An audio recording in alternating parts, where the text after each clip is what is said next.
ലാ ഇലാഹ ഇല്ലല്ലാ എന്ന കലിമത്ത് തൗഹീദ് ഉപകരിക്കുവാനും ഫലം ചെയ്യുവാനും അതിൻ്റെ ഷർത്തുകൾ പാലിക്കുകയും പൂർത്തീകരിക്കുകയും ചെയ്യണം എന്നതാണ് നമ്മളിവിടെ മനസ്സിലാക്കുന്നത്. അതിൽ ഏതാനും ഷർത്തുകൾ ഇവിടെ നമ്മൾ ഉണർത്തി. ഇനി രണ്ട് ഷർത്തുകൾ, അതൊന്ന് അൽ ഇൻഖിയാദ്.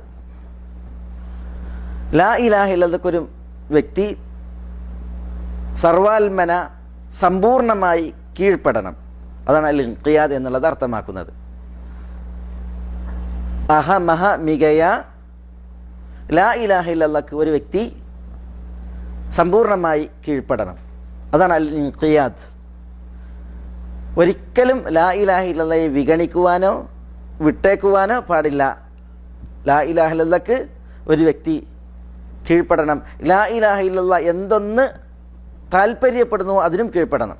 അതാണ് അൽ ഇൻഖിയാദ് അത്താം ലിലാ ഇലാഹ ഇല്ലല്ലാഹ്. ലാ ഇലാഹ ഇല്ലല്ലാഹ് സമ്പൂർണമായിട്ടൊരു മനുഷ്യൻ കീഴ്പ്പെടണം എന്ന് ഷർത്ത് പണ്ഡിതന്മാർ ഉണർത്തിയിട്ടുള്ളത്.